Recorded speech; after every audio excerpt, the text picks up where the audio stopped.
It's been far too long, my dear. Have you enjoyed your time in the city so far? Is this part of the piece? I'd tell you if it was. Well, sometimes you don't. Majority of the time.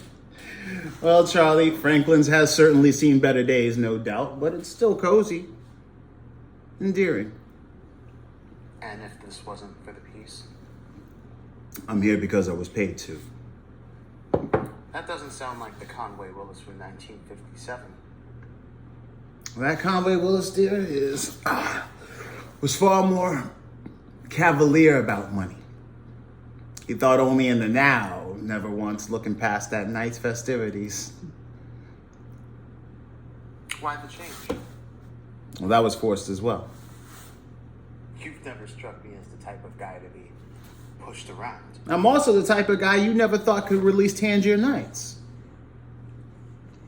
You know, I think that's why I've made it this far. You don't stay relevant by becoming stagnant.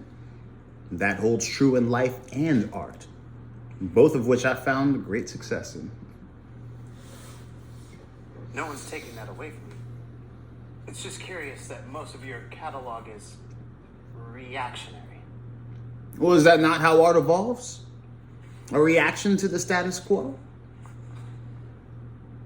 I don't think Goddard would argue with you. Suppose we take your line of thinking. With rock and roll becoming increasingly popular stateside, on your upcoming project, can we expect to see similar musical styles? My dear, what is rock and roll the evolution of? The blues. And what is blues the evolution of? You see where I'm getting with this? See, where critics like yourself fail is assuming that everything can be segregated into little tiny categories that can be summarized in the table of contents of Downbeat. Music can't be labeled and confined like that. And Conway Willis has no label. If my next project has the Beatles, it'll have the Beatles. That's the question of the hour. You're very good at this. Years of experience, I suppose. I must admit, my dear, I'm a little cross with you. Why is that? Ellroy tells me he can't schedule any West Coast sessions because all the studios are booked. I don't see what that has to do with me. Well, darling, today's lunch is with me, and I can only assume you're an honorable American, like myself. Meaning you've had your breakfast and will have dinner. Perhaps fit in a mid-morning coffee and later a cocktail hour. That's a total of 5 different opportunities for meetings. Factor in the total number of work days in a week, I'm just a single meeting in all of this mess. Something I say slips up at lunch and after dinner. Chet Baker books Gold Star Studios. Not just that, he schedules Angelica Hampton the same week I'm to record with her. Look, Con, I swear nothing of that nature has happened. I'm just laying out hypotheticals, dear. It sure sounded like an accusation. Only to a guilty party. Are you guilty, my dear? I love you.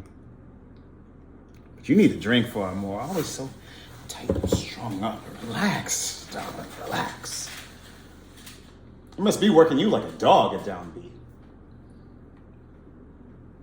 It's not bad. You like it? So far. Good. Good.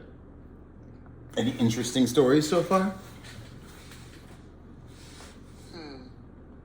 Not that I'm aware of, or could say.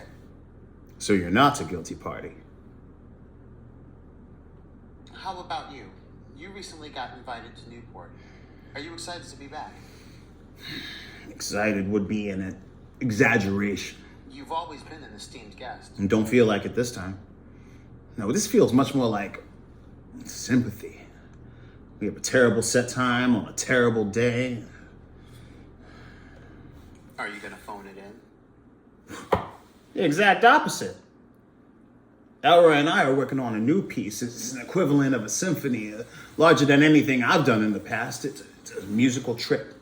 through different time periods of the American South and call it a Bayou fantasy. Sounds ambitious. Well, that's the point, dear. Be so ambitious that they question their very own institution for putting us in the corner. Is this the piece that you had recording issues with? Reading between the lines. Yet another reason why I love you. Yes, the same. So we can expect an appearance from Mrs. Hampton? I'll make sure of it. Is she and Johnny Glasper still a thing? Since when have you been part of the gossip industry? Could be an interesting part of the story. Well, she and Mr. Glasper are enjoying a trip off in Italy somewhere. The details escape me. I do apologize. She's gonna be in that MGM picture, you know. I've heard.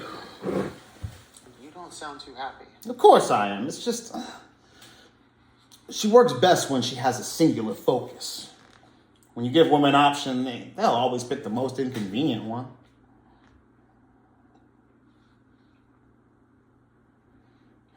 She's always been good to the Conway brand. Well, she looks at it a different way. Like a brand that was once in vogue, but now is going out of season. Do you believe that? Don't act stupid. So this partnership between you two is on the rocks? I never said that. Are you worried that doing movies will make her unattainable? No such concept exists for me. Musicians work with me because they know what I can write for them and what Ellroy can write for them. No studio composer can say that. As far as I'm concerned, Angelica will do the damn picture, have it pan out in a less than desirable fashion, and come asking for a ballad. If you want to put money on that, I will most happily do so. Even if Frank Sinatra is opposite? The chairman has sent me multiple telegrams. Does that answer your question? He's already tried to take Ellroy. And Ellroy is a smart young man. He knows who butters his bread. The contract I gave him not only is extremely handsome up front, but royalties, dear. Royalties. Ooh. Frank ain't gonna let you near those. No, Ellroy is a talent you keep around because once it's gone, it's gone. We got lightning in a bottle here. Magic, if you will. I think everyone will see that soon. When are you seeing him next? I fly back Tuesday, and we begin rehearsals on Thursday. That close to Newport? Indeed. Cutting it close, huh, Con? That's when it's the most fun.